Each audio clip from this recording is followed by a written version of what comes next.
Hey, I'm Caleb Anderson, and this is the Spirit Farm Podcast. Spiritual growth for real people and in real time. And since everything is spiritual, we talk about all kinds of ways to grow and be the whole of who we are, body, mind, heart, and soul. And in certain seasons, we talk about those seasons. This season is Christmas time. So I want to talk about holiday moods and how to enjoy today. I had this friend, he's still a friend. We don't see each other as much anymore. We used to work together, and when we would work together, every year would come around, Christmas season would come around, and he would get depressed. He had seasonal depression. It would set in, everybody knew it, his family knew to prepare for it, the team knew to prepare for it. He would talk about it openly. Sorry guys, I just hate this time of year. I wish I wasn't like this. I wish I could have a better attitude. There's just something happens to me and I just get sad. And it was very real for him. And I've heard of other people that have this same kind of thing. Maybe you have the same kind of thing. Maybe not around Christmas, maybe around a different holiday, maybe around your birthday, maybe because you're in a season of transition, maybe because you're post-divorce. Who knows? You may be in a time where it's a little bit heavier and the dark clouds seems to linger a little bit longer. And it's hard to get that wet towel, that wet blanket off your shoulders. That was my friend. Every Christmas season, like clockwork. And people would try to help him. And they'd be like, hey man, you just gotta try this.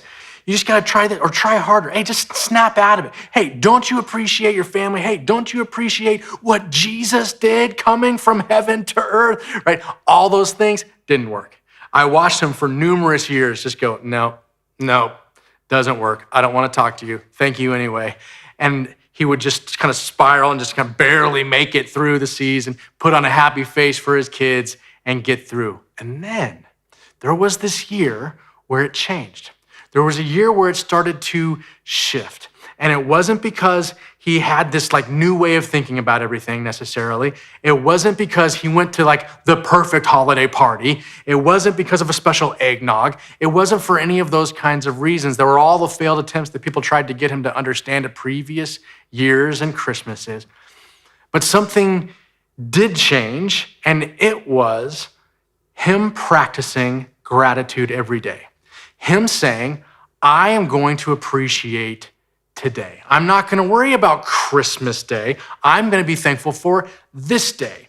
I'm going to say more about that, but just in this moment for a quick second, if it's December 7th, 12th, 23rd, whenever you're watching this or listening to this, just say, hey, I'm grateful for today. I'm going to get my eyes off of this event, this holiday, this party, this circumstance, this future thing, and I'm going to be grateful for this moment, this day.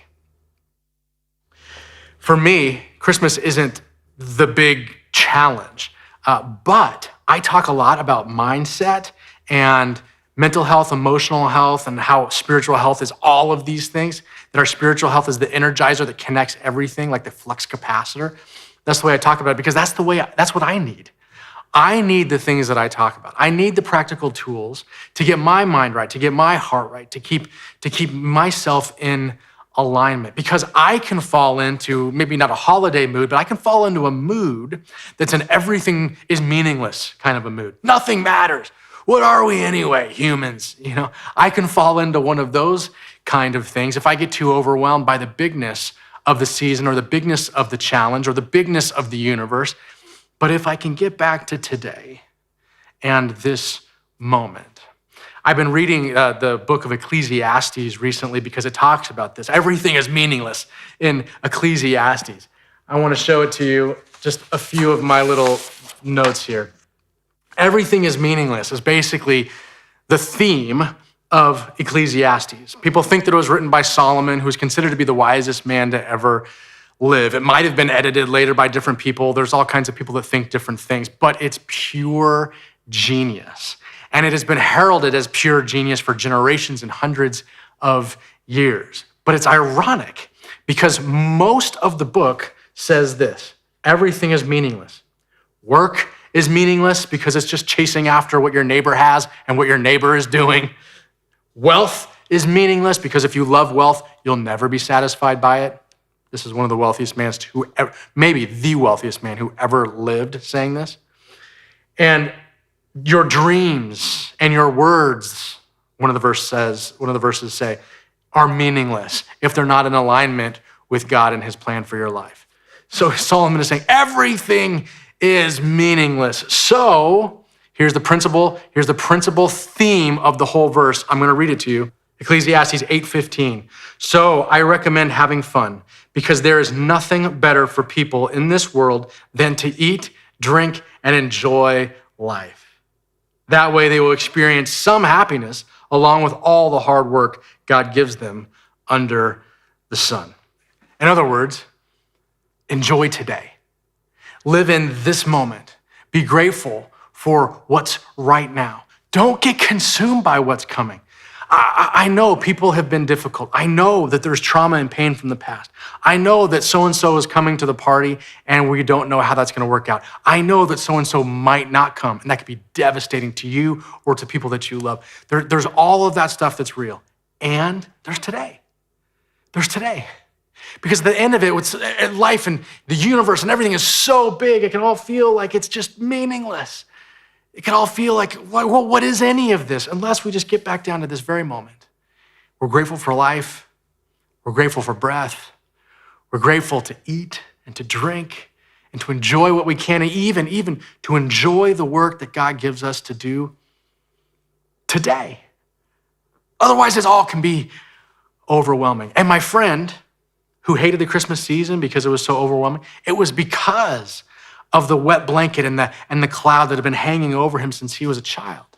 And when he got his eyes off of his expectations of Christmas and his expectations of people and how Christmas should be or how people should be around Christmas, when he let that go, when you let that go, when I let that go, and we can just enjoy today and this moment. We can enjoy the people that we're with. We can enjoy the place where we are. It can make more sense. We can have more fun, and that cloud can begin to part and dissipate. Here's the key. Here's just practically how it looks, how it plays out. We shift over from everything is meaningless to I'm going to enjoy today and be grateful for this moment. And so you are going to give yourself grace. Give yourself grace. Give yourself grace to feel the things that you feel. Give yourself grace to not be perfect, to not have the best attitude all the time. Give yourself grace to still be sad a little bit about the past, maybe your childhood, maybe last year, maybe that person that's gone and they're just not going to be there for the holidays anymore. Give yourself grace to be there. And then work your way back toward finding something in this day, in this moment, that you can be grateful for, that you can enjoy, that can help that dark cloud dissipate a little bit more. But it's sure not going to help if you beat yourself up. It's sure not going to help if you hang out with people or if you allow people to beat you up because of your bad attitude. Instead, give yourself grace and then look for the little areas of enjoyment that you can experience right here, right now, today, whatever this day is, not looking ahead to what the big event might contain, what might happen and what might not. So first, give yourself grace. Second, give others grace. Because maybe they're like my friend and it's a hard season. Maybe you need to give grace to the people that have let you down, that will let you down, that will inevitably screw something up, say something inappropriate, not show up, be late, be too loud, whatever those circumstances are. Give other people grace, because we're all just frail humans trying to find our way and fight off this side of the page over here that just says, everything is meaningless. Everything, what hope can we have? There's that tendency, there's that pull, there's that mood potential for all of us. If we give each other grace and just say, okay, that's okay, you had a bad day. Well, maybe you didn't mean it to sound like the way you said it.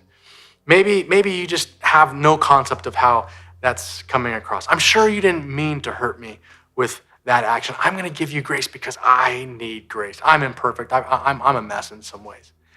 And then together we can look for what we can enjoy today. What can I appreciate about this person right now? What are the positive things that I can pull out of this relationship?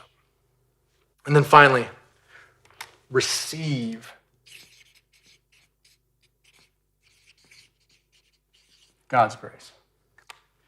Receive God's grace because it's freely yours. That's the whole point of Christmas, by the way. You might be watching this long after Christmas, but the whole point of Christmas is that the God of the universe came as a humble human child, vulnerable, like 7 pounds, 5 ounces or something like that, just to say, hey, humanity, let's have a fresh start. How about a new beginning? And then Jesus grew up and he showed us the way that he'd always intended us to be human. And he says, I want to give you a fresh start with your creator God, that you can walk with him, talk with him, connect with him. He walked as a human being so that he could experience everything that we experience, the good, the bad, the ugly, the stress, the nervousness, the hunger, the pain, the disappointment, people letting you down. He felt it all, and most of it in the harshest of ways. And he says, I get it. I can relate, and I have grace for you. The God of the universe is with you still. You know, that's why we celebrate Christmas, is because he came 2,000 years ago, but he still shows up. He's still showing up. And he's showing up right now in this moment, hopefully through these encouraging words. If you can imagine not showing up as a 7 pound, 5 ounce baby little Jesus, but showing up in the kind smile of a friend, showing up in that encouragement that you received, showing up in that new opportunity, that thing that you didn't think was going to play out, but it actually is playing out for your benefit. That terrible situation that's working its way into good, that's God showing up in your life. He's orchestrating things, not for bad, but for good. He's helping you out of difficult seasons and spaces and ushering you into new and better seasons. But let's not worry about that now. Let's receive his grace for this moment. Let's give others grace for this moment. Let's give yourself grace for today so that we can enjoy it. We can enjoy what we eat, drink, and the work that God gives us to do. And we don't have to worry about the big picture and get caught up in the meaninglessness of life, but we can be grateful and thankful that today we're alive, that God is with us, that he is good, and that he has good for us. I hope that's an encouragement to you. If you think of someone that needs a little bit of encouragement today in this season, would you forward this along to them? Email it, share it via social, text them the episode, whatever that looks like, however you might be able to encourage somebody. We just want to spread encouragement. And there's no better time than the holiday season. Thank you. See you in the next episode.